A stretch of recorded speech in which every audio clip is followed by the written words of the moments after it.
podemos decir, cómoda todavía. ¿Okay? Tenemos libertad, podemos venir a la iglesia, podemos decidir, bueno, en la noche voy a llegar, voy a un restaurante y voy, pero ellos no tienen ese privilegio, porque están en un modo sobreviviendo. ¿Okay?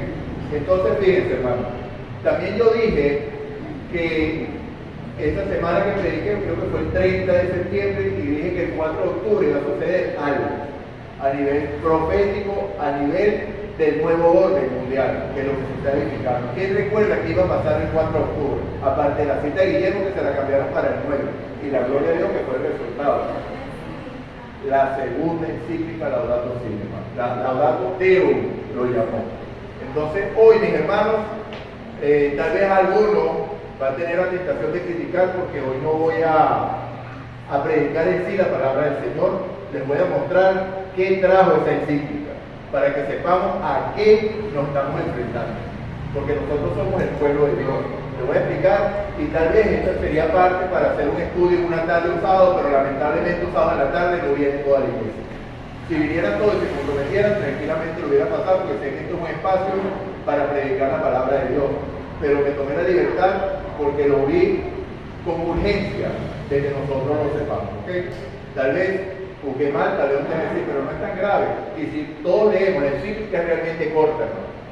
Cuando la leemos en su contexto, yo la leí muchas veces, pero es que no parece tan mala. Pero cuando se trata del personaje, nosotros sabemos cómo se comporta, ¿cierto? O sea, cómo se ha comportado a lo largo de la historia, y lo único que falta es que tenga el poder para que desarrolle ¿qué? El verdadero carácter que tiene. O sea, cuando Bolívar decía, hermano, dale poder al hombre y verás quién es. Ya este poder tuvo el poder una vez y ya demostró quién era. Y lo que está pidiendo es el poder nuevamente. Entonces ya saben. Entonces, bueno, hermano, aquí yo simplemente vengo con una atalaya y les recuerdo lo que dice la palabra de Dios. Vino a mí palabra de Jehová diciendo, hijo de hombre, Ezequiel 33, a partir del versículo 1. Hijo de hombre, habla a los hijos de tu pueblo y diles, cuando trajere yo espada sobre la tierra, y el pueblo de la tierra tomare un hombre de su territorio y lo pusiere por atalaya, y él quiere venir la espada sobre la tierra, y tocare trompeta y avisaré al pueblo. Eso es lo que estoy haciendo en este momento, hermano. Tocando la trompeta al pueblo de Dios. Estemos apercibidos, porque cosas difíciles vienen. ¿Ok? Entonces, y él quiere venir la espada sobre la tierra, y tocaré la trompeta y avisaré al pueblo. Cualquiera que oye el sonido de la trompeta y no se apercibiere, y viniendo la espada lo hiriere, su sangre será sobre su cabeza.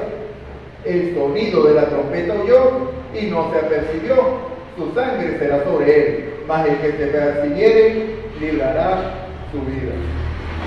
Pero si el atalaya quiere venir la espada y no tocar la trompeta, o sea, que nos mantenemos indiferentes, no está pasando nada, eso no es una guerra, eso es una falsa alarma, y el pueblo no se apercibiere viniendo la espada y hiere de él alguno, y este fue tomado por causa de su pecado, pero demandaré su sangre de mano del atalaya.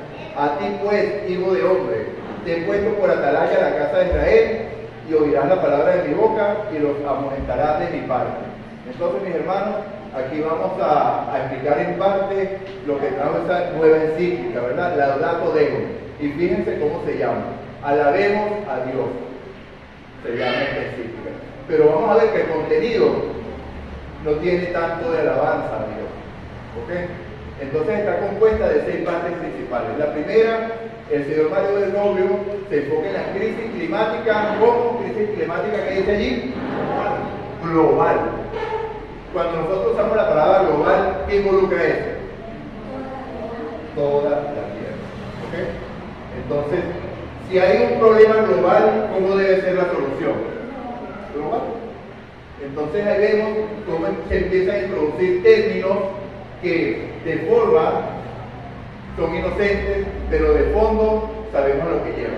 Porque él no está solo en esto. Hay un grupo de poder llamado Nuevo Orden Mundial, la ONU, el Fondo Monetario Internacional, muchas ONGs están involucradas en esto. Entonces vemos que hay un afán de reeducar a los niños, hay un afán de transformar a la familia, hay un afán de modificar la economía, y vamos a ver una frase que hay allí en la encíclica que les va a llamar mucho la atención. Ok, la segunda parte es paradigmas tecnocráticos. La tercera parte, la debilidad de la política internacional. Fíjense, la debilidad de la política internacional.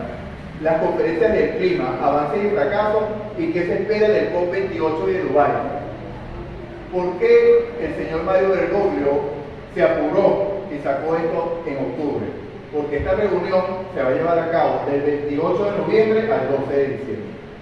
O sea, él les dio las herramientas, trabajen aquí, ejecuten esto. O vamos a decir que no les dio la orden, pero le da el planteamiento. Ahí tienen. ¿Okay? Y por último, las motivaciones espirituales. Entonces fíjense cómo empieza. Han pasado ya 8 años desde que publiqué la carta encíclica Laudato Si. ¿En el año qué? 2015, ¿verdad? Cuando quise compartir con todos ustedes, hermanas y hermanos de nuestro sufrido planeta, mis más sentidas preocupaciones sobre el cuidado de la casa común. Pero con el paso del tiempo es cierto que no tenemos reacciones suficientes. ¿Okay? Mientras el mundo que nos acoge se va desmoronando y quizás acercando a un punto de quiebre. Más allá de esta posibilidad, es indudable que el impacto del cambio climático perjudicará de modo creciente las vidas y las familias de muchas personas. Sentiremos sus efectos en los ámbitos de la salud, las fuentes de trabajo, el acceso a los recursos, la vivienda y las migraciones forzadas. O sea, eso ya está pasando. ¿Hay migraciones forzadas en el mundo, hermano? Desde hace años, ¿verdad? Vimos ese traslado increíble de los sirios, ¿cierto? Por la guerra que tenían allá, que se están yendo a distintas partes de Europa y hay campamentos de refugiados en todas partes y siguen muy lejos, hermano. Yo estoy parado aquí porque en mi país también fue necesario hacerlo. O sea, migraciones forzadas y no precisamente por el cambio climático. ¿Okay? Y entonces él está añadiendo algo más, porque como el clima va a cambiar de tal manera, la gente va a tener, por ejemplo, él va a decir más adelante que los mares van a subir el nivel y entonces hay pueblos costeros que simplemente van a desaparecer y eso va a hacer que esa gente tenga que salir de allí. Entonces, fíjense, el cambio climático es uno de los principales desafíos a los que se enfrenta la sociedad y la comunidad mundial. Los efectos del cambio climático son soportados por las personas, aquí ya entra un término, más vulnerables, ya sea en casa o en todo el mundo, y vamos a ver cómo usa ese término de personas vulnerables. En pocas palabras, lo dijeron también los obispos del sínodo para la Amazonia, los atentados contra la naturaleza tienen consecuencias contra la vida de los pueblos. Fíjense cómo lo vamos enfocando. Y para expresar de modo contundente, ya que no se trata de una cuestión secundaria o ideológica, se nos dio un drama que nos daña a todos. Los obispos africanos, que el cambio climático pone de manifiesto un impactante ejemplo de, ¿qué dice ahí en lo último? ¿Lo pueden leer? De pecado estructural. Si mal no recuerdan, hermanos, el año pasado, en el COP27 de Egipto, muchos pastores evangélicos se reunieron en una reunión ecuménica, se fueron a Israel y se fueron al monte Sinaí. ¿Okay? Y allí elevaron oraciones y elaboraron una carta que se llamó Los Nuevos Mandamientos Ecológicos. Eso tuvo sonido en el momento, eso ahora no se habla de ello porque no tuvo el impacto que tendría, pero seguramente lo tendrá. Porque recordemos que la madre está haciendo un llamado y ya las hijas fueron a ese llamado. Y ellas en su iniciativa lanzaron una carta también. ¿Okay? Entonces, las cosas, hermanos, son pequeños detalles que nosotros debemos estar despiertos para irlos uniendo, para saber qué es lo que está pasando realmente. Entonces, fíjense, hermanos, cuando realizaba las láminas, ¿qué ven en la imagen del fondo?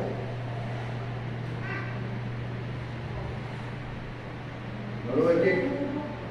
Ok, eso es un atardecer en una ciudad. O sea, el atardecer indica que ya viene ¿qué?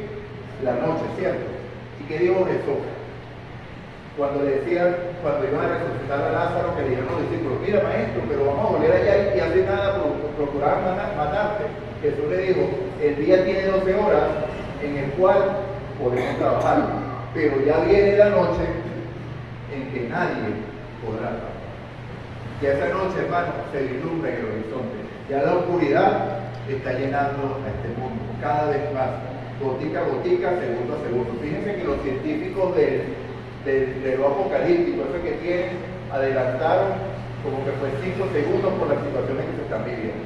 Entonces, fíjense, el primer capítulo, la crisis climática global. Por más que se pretenda negar, esconder, disimular, relativizar, los signos del cambio climático están ahí, cada vez más presentes. Nadie puede ignorar que en los últimos años hemos sido testigos de fenómenos extremos, periodos frecuentes de calor inusual, sequía y otros quejidos de la tierra que no son algunas expresiones palpables de una enfermedad silenciosa que nos afecta a todos. Es verdad que no cabe atribuir de modo habitual cada catástrofe contra el cambio climático global. Sin embargo, si es verificable que determinados cambios en el clima provocados por la humanidad aumentan notablemente la probabilidad de fenómenos extremos cada vez más frecuentes e intensos. La falta de información lleva a confundir las grandes proyecciones climáticas que suponen periodos largos. Hablamos al menos de décadas con las predicciones meteorológicas que a lo sumo pueden abarcar algunas semanas. Cuando hablamos de cambio climático nos referimos a una realidad global. Entonces la solución debe ser global, con constantes variaciones locales que persisten durante varias décadas. Con la pretensión de simplificar la realidad, nos falta quienes responsabilizan a los pobres. Se recuerdan que habló de los vulnerables, ¿verdad? Okay. A los pobres que tienen muchos hijos y hasta pretenden resolverlo mutilando a las mujeres en países menos desarrollados. Como siempre, pareciera que la culpa es de los pobres. Cuando nosotros vemos este tipo de lenguaje hablado de parte de política, de parte de quienes de políticos, entonces esto viene siendo, hermano, debemos recordar, ¿quién está escribiendo este versículo? Mario Bergoglio, ¿verdad? Mario Bergoglio es ¿qué? Un sacerdote, ¿cierto? Que tiene el puesto más alto en la Iglesia Católica. Es una persona religiosa, pero este hombre está hablando de una situación política. ¿Y qué dijo Jesús al respecto de esto? Cuando le preguntaron sobre la moneda, ¿es lícito dar tributos al César? Entonces debería estar este hombre incluyéndose en las cosas políticas del mundo. ¿Y por qué lo hace?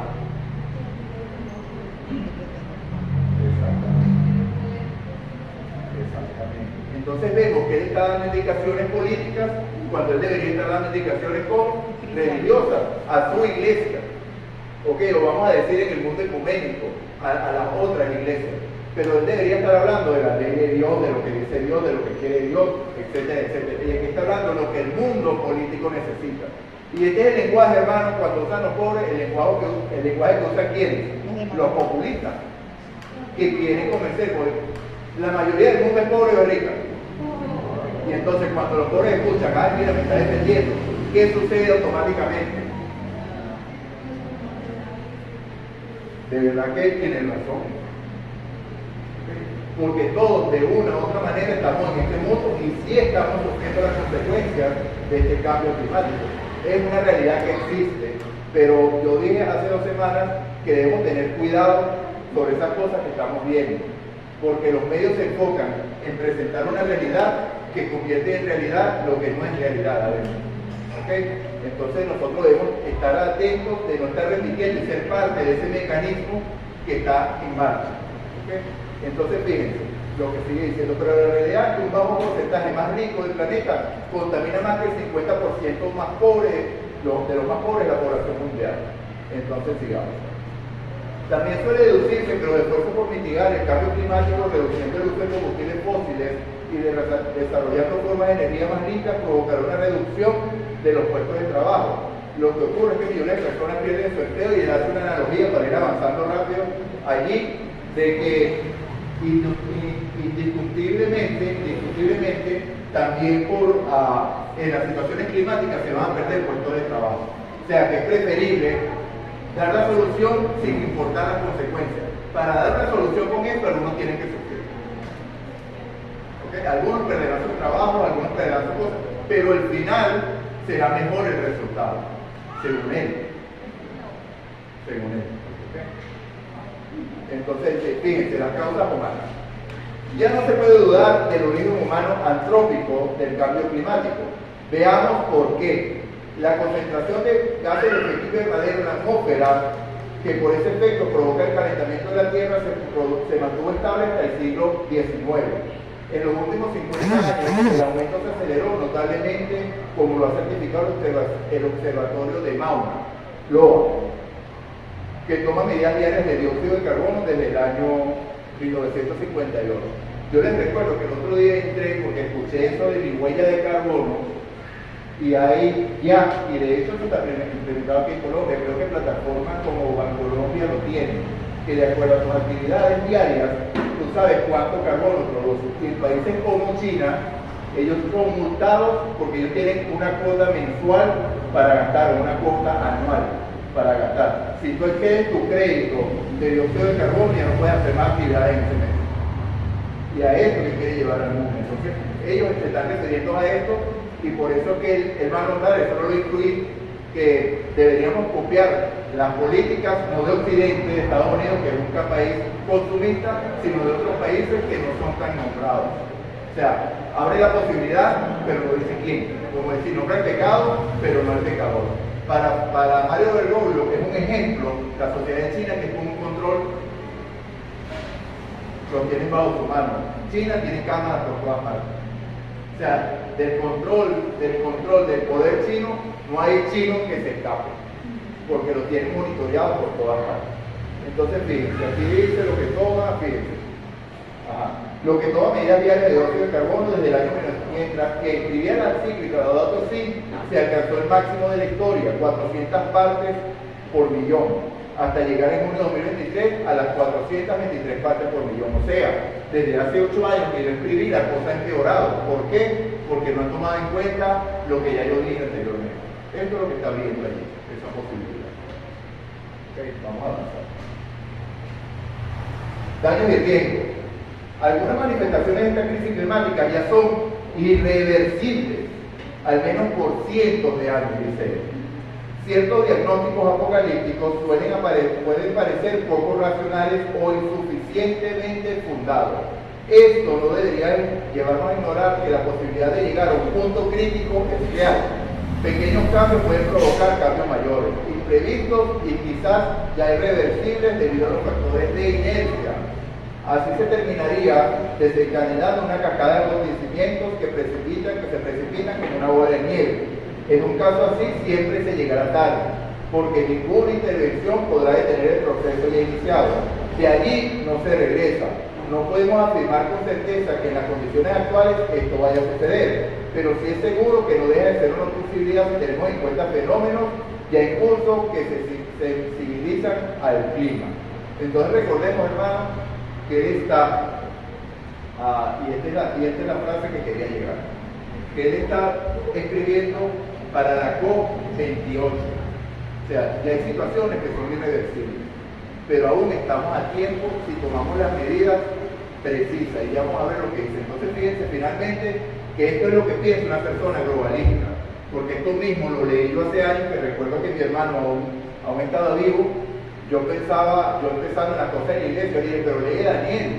Yo no entendía muchas cosas aún, y él se puso a investigar eso de las cuestiones de las teorías de conspiración, lo de las torres gemelas, y entonces nos pareció interesante. Él consiguió a Rockefeller diciendo algo, que él decía, Rockefeller decía, para obtener lo que tú quieres obtener, lo único que tienes que crear es la crisis correcta. Eso piensan los globalistas, y piensa lo que dice Francisco.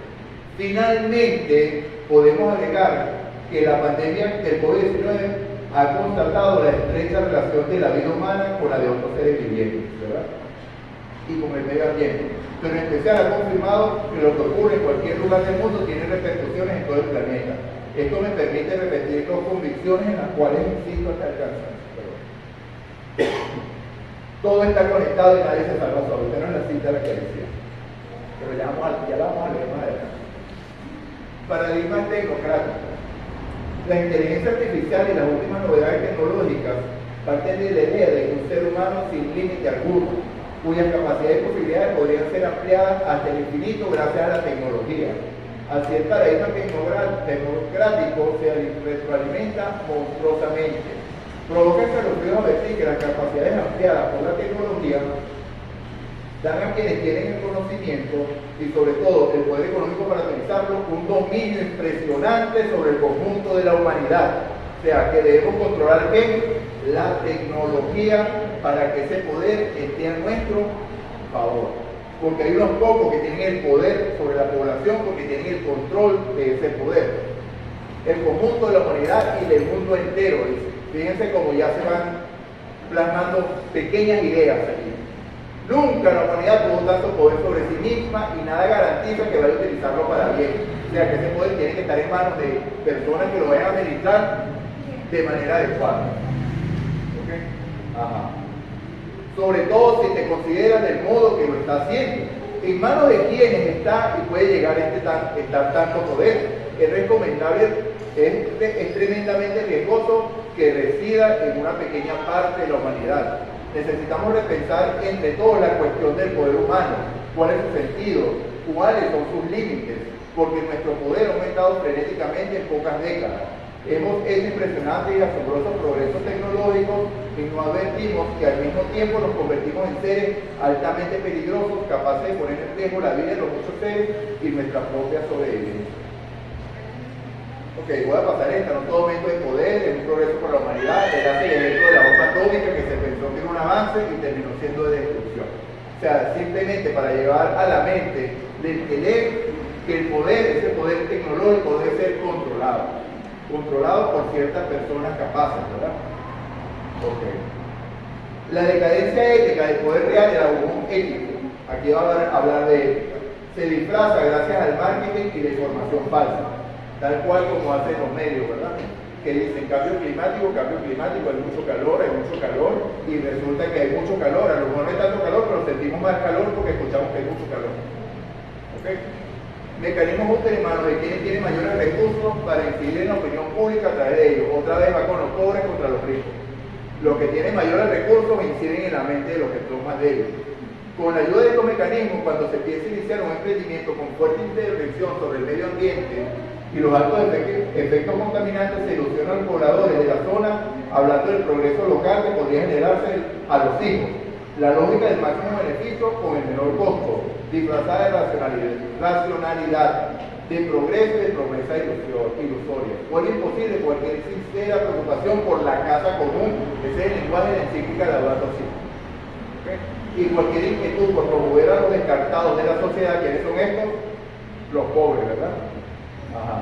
En los últimos años podemos advertir que aturdidos, extasiados frente a las promesas de tantos falsos profetas, a veces los mismos pobres caen en el engaño de un mundo que no se construye para ellos.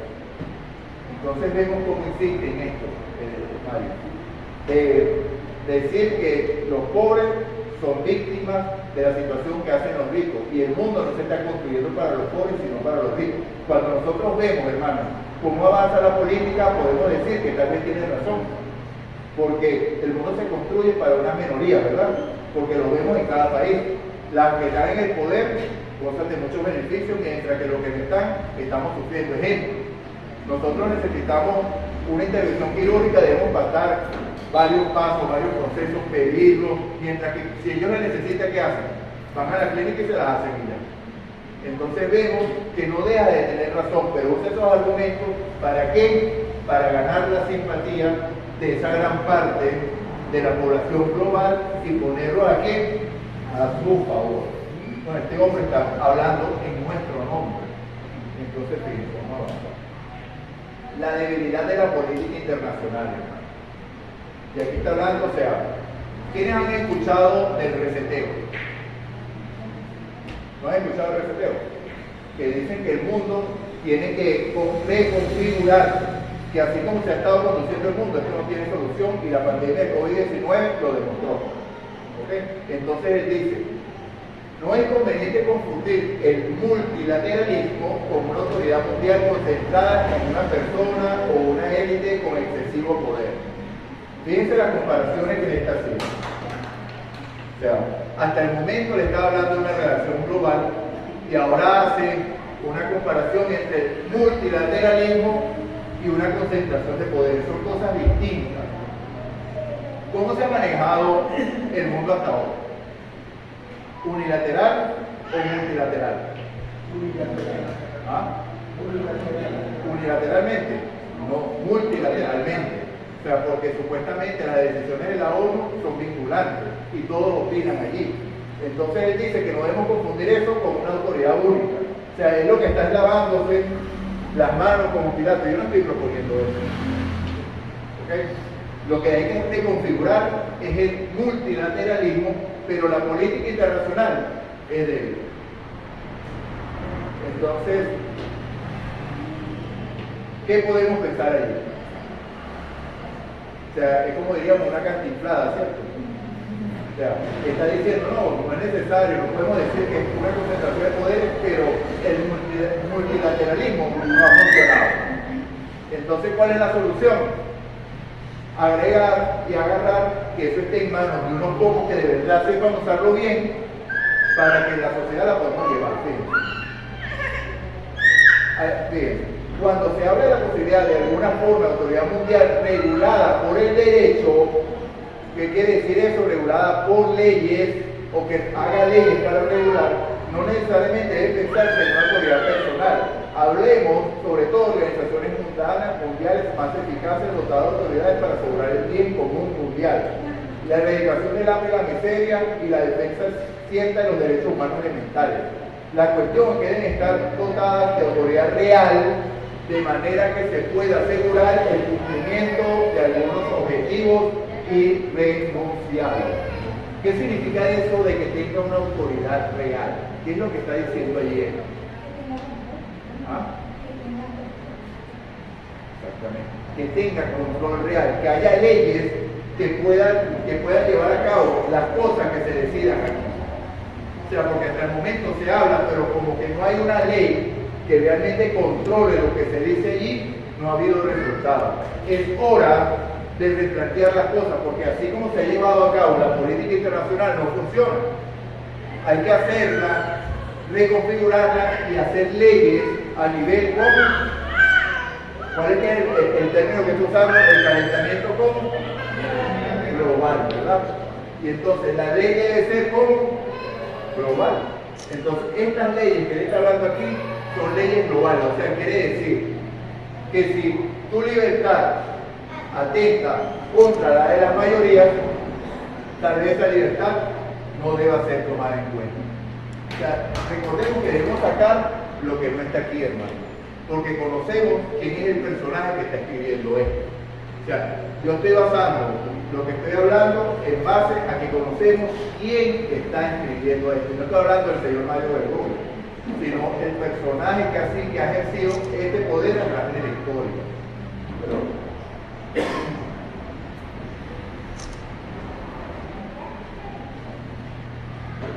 Entonces, fíjense.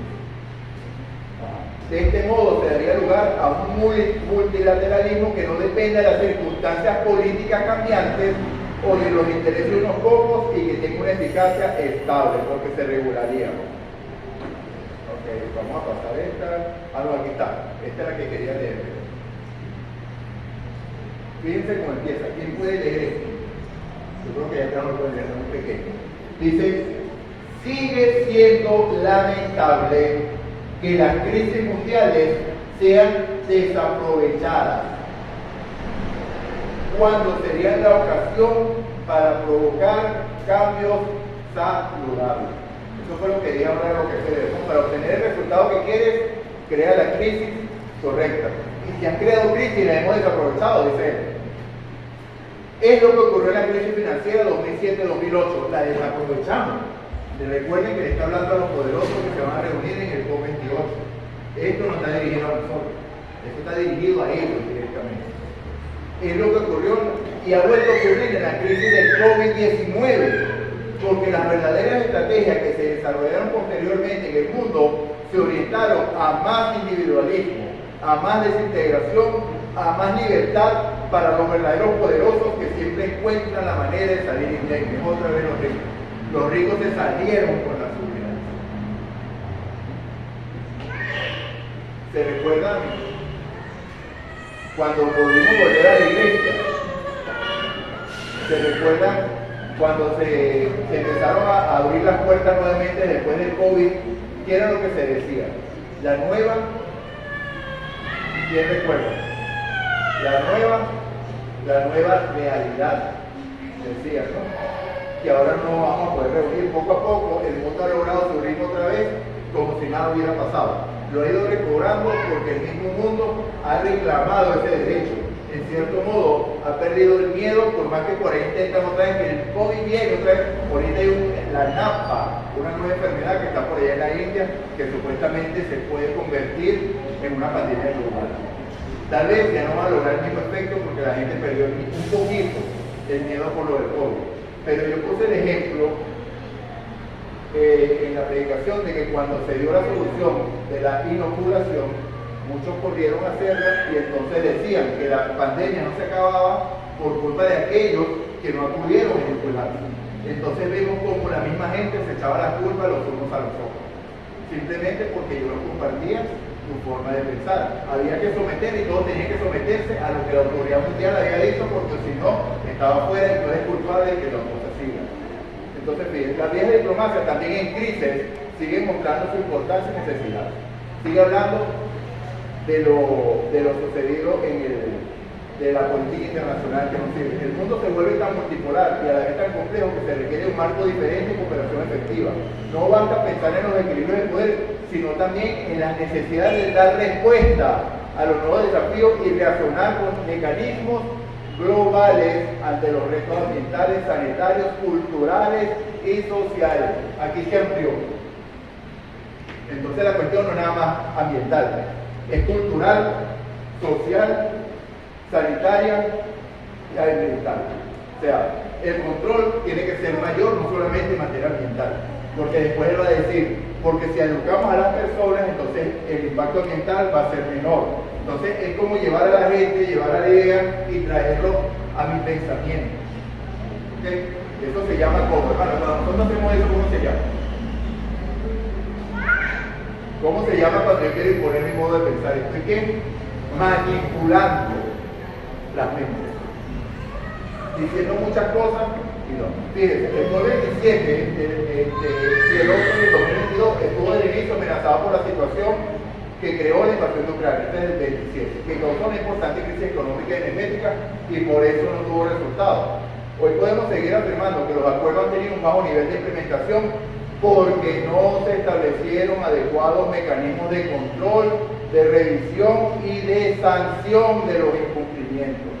Recordemos que él está hablando aquí no a usted y a mí, ¿okay? Él está hablando de que no se hizo sanción ni cumplimiento a los países, porque son los presidentes los que firman allí, estando de acuerdo a las cosas que se hablaron allí. Entonces son acuerdos que yo los firmo pero no cumplo. ¿Quiénes viven aquí en unidades? En edificio residencial. O sea, cuando se da la junta de condominio, ahí se crean acuerdos, ¿cierto? Que muchas veces no se cumplen. Pero hay allí la manera de sancionar. Eso es lo que le está diciendo, por poner un ejemplo pequeño. Entonces vemos, hermanos, que se debe crear mecanismos de control para que se pueda llevar a cabo. ¿Qué se espera de la COP28 de Dubái? Esta sí la voy a leer completa. Terminemos de una vez con las burlas irresponsables que presentan este tema como algo de solo ambiental, verde y romántico, frecuentemente ridiculizado por los intereses económicos, otra vez los ricos. Aceptemos finalmente que es un problema humano y social en un variado arco de sentidos. Por eso se requiere un acompañamiento de todos. Suelen llamar la atención en las conferencias sobre el clima las acciones de grupos que son criticados como radicalizados. Hemos visto, hermanos, Greenpeace, lo que hacen. Hemos visto en el programa de Discovery lo que salvan a las ballenas. ¿No lo han visto? Que los que Japón todavía caza ballenas, que son unos barcos que se ponen a tirarles cosas y sangre. O sea, lo vemos como radicalizado. Él está diciendo que estos grupos hacen cosas extremas porque ustedes no hacen nada. ¿Ok? Y entonces lo tienen ellos como fanáticos cuando ellos están haciendo las cosas correctas. Pero recordemos que ningún extremo es bueno. ¿Ok? Sabemos que esto y a nosotros nos da lástima que la casa de ballenas y todo aquello, y no debemos apoyarlo evidentemente, porque son seres que merecen respeto a su vida, pero no es la forma de combatirlo influenciando, atravesando el barco para que no es la forma. Y entonces él dice que ellos los tienen como radicales, ¿okay? Pero en realidad ellos cubren un vacío de la sociedad entera que debería ejercer una sana presión, porque cada familia le corresponde pensar que está en juego el futuro de sus hijos. Mire a dónde va. Hay un interés sincero en lograr que la COP28 sea histórica y que nos honre y nos obedezca como seres humanos. Entonces solo cabe esperar formas vinculantes de transición energética que tengan tres características: que sean eficientes, que sean obligatorias y que se puedan monitorear fácilmente. Esto para lograr que se inicie un nuevo proceso destacado en tres aspectos. Fíjense lo que dice: que sea drástico, que sea intenso y que cuente con el compromiso de todos. Él está hablando aquí de la parte energética. Levantemos la mano los que estamos en desacuerdo con esto que dice. Nadie en su sano juicio la va a levantar, porque sabemos que hay una contaminación real. ¿Okay? Entonces, él usa esto para pedir que sean regulados y que haya aspectos que sean drásticos e intensos. Pero el fin de esto es abrir la puerta para que eso drástico e intenso sea aplicado a nivel global en cada aspecto de nuestras vidas. ¿Por qué? Porque conocemos al personaje. ¿Qué pasó de 538 a 1792? ¿Quién puede decir qué pasó? Todos lo sabemos, porque todos lo hemos estudiado. ¿Quién tuvo la supremacía en ese tiempo? ¿Y qué pasó con lo que se oponía? Era intenso, era drástico, ejercía control. Y entonces, ¿qué está pidiendo la ayuda? Recordemos que la herida mortal va a ser sanada, ¿cierto? Y aquí finalmente viene con la motivación espiritual que estamos terminando. La cosmovisión judeocristiana defiende el valor peculiar y el central del ser humano, que es la cosmovisión judeo-cristiana. Él habla de aquí y abre un paréntesis porque es el representante de los cristianos. Pero recuerden que él ha unido todas las religiones. Entonces él tiene que usar un lenguaje moderado, porque en Dubái van a ver quiénes. ¿Cuál es la religión de Dubái? Son musulmanes. Y él tiene que hablar con un lenguaje respetuoso hacia sus creencias. Entonces él lo representa como la cosmovisión judeo-cristiana, la que yo represento, defiende el valor peculiar y central del ser humano en medio del concierto maravilloso de todos los seres. Pero hoy nos hemos obligado a reconocer que solo es posible sostener un antropocentrismo situado. O sea, hoy debemos reconocer que todo está centrado en el hombre. ¿Okay? Es decir, reconocer que la vida humana es incomprensible e insostenible sin las demás criaturas, porque todos los seres del universo estamos unidos por los lazos invisibles y conformamos una especie de familia universal, una sublime comunión que nos mueve a un respeto sagrado, cariñoso y humilde. Qué bonito, ¿verdad? Estamos unidos a todos los seres, a los animalitos, a las plantas y todo aquello. Esto no es producto de nuestra voluntad, tiene otro origen que está en la raíz de nuestro ser, ya que Dios nos ha unido tan estrechamente al mundo que nos rodea, que la desertificación del suelo es como una enfermedad para cada uno, y podemos lamentar la extinción de cada especie, y es verdad, como si fuera una mutilación. Así terminamos con la idea de un ser humano autónomo, todopoderoso, ilimitado, y nos repensamos a nosotros mismos para entendernos de una manera más humilde y más rica. Mis hermanos, esta es la parte espiritual, la única parte espiritual que habló. Y la encíclica se llama Alabemos a Dios. El resto fue una motivación totalmente política. ¿Ok? Ajá. Y entonces, ¿está esto de acuerdo a lo que dice la Biblia? ¿Qué le dijo Dios a Adán? Señorea por peces del mar, las aves del cielo y todo animal que está sobre la tierra, ¿cierto? ¿Le dio el control o no le dio el control a Adán al hombre? Que lo utilizamos mal es otra cosa. Pero él está diciendo que esto no es así. Que estamos conectados en una conexión universal. Entonces, ¿verdad? ¿Con su dosis de qué? De mentirilla. ¿Para qué? Aquí que está introducido aquí, hermano. Lo que conocemos en el nuevo orden mundial, todo está conectado, el poder está en ti, todo eso está incluido. Aquí vemos cómo que se llama panteísmo, incluido aquí. Aquí hay panteísmo incluido en esta declaración. Entonces, la única parte espiritual que usa, la usa mal, para manipular la mente de la persona. Y fíjense finalmente cómo termina.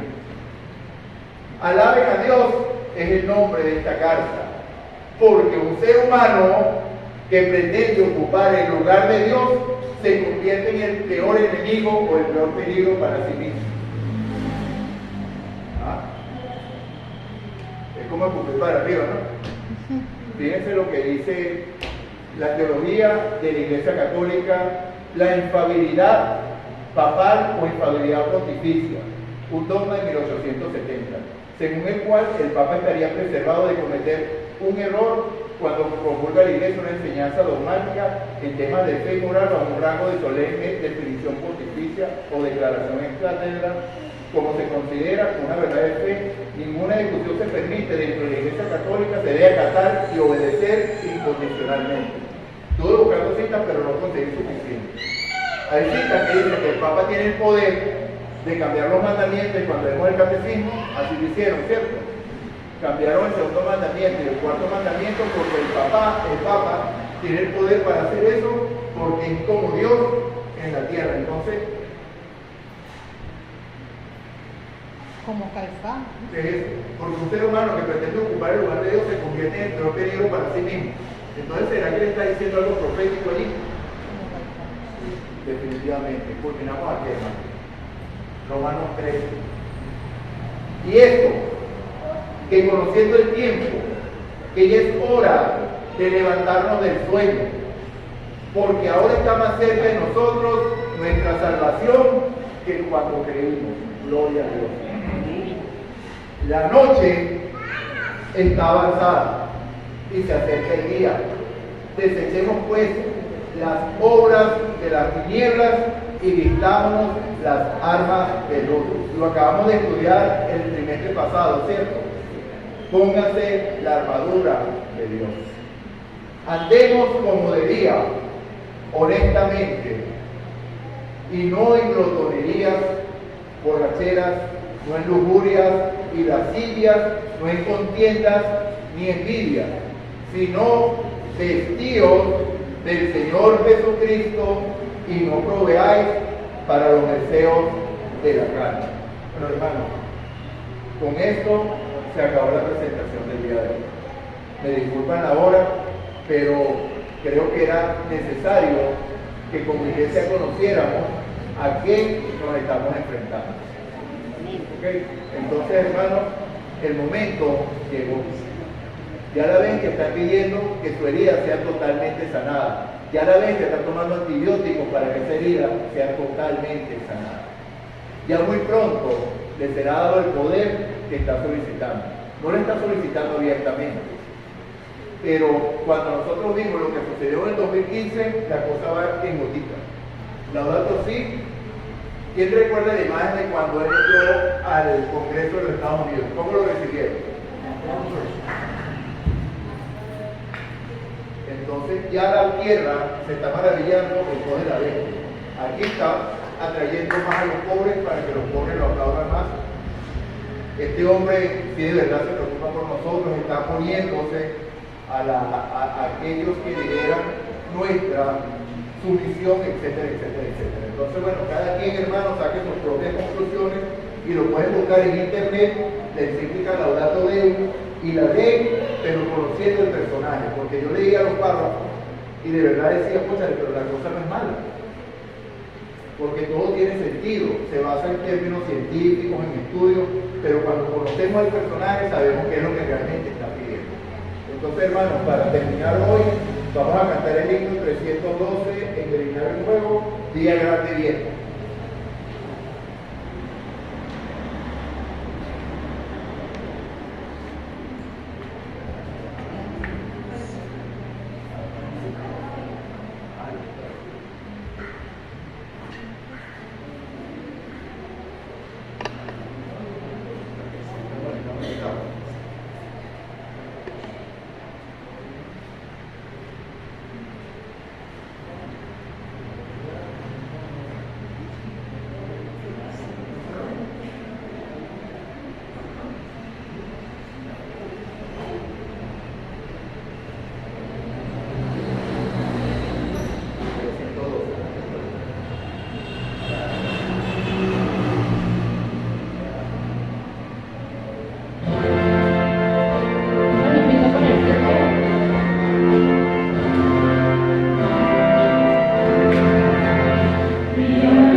Padre nuestro que estás en el cielo, alabado y glorificado sea tu nombre. Te damos las gracias, Padre, porque siempre nos adviertes, Señor, y tú no haces nada sin revelarlo a tus siervos los profetas, Señor. Y siempre has advertido por medio de tu palabra lo que va a suceder. Así que te damos las gracias, oh Padre, porque nos has advertido con suficiente antelación. Y lo dijiste varias veces en el libro de Mateo 24. Mirad que nadie os engañe. Ya os lo he dicho antes.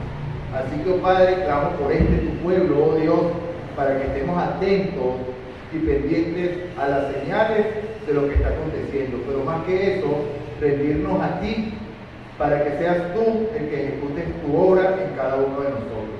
Te abrimos los corazones, oh Dios, para que tu Santo Espíritu more en cada uno de nosotros y pueda guiarnos hacia ti siempre. Perdona nuestros pecados, lo pedimos en el nombre de Jesús. Amén y amén. En orden.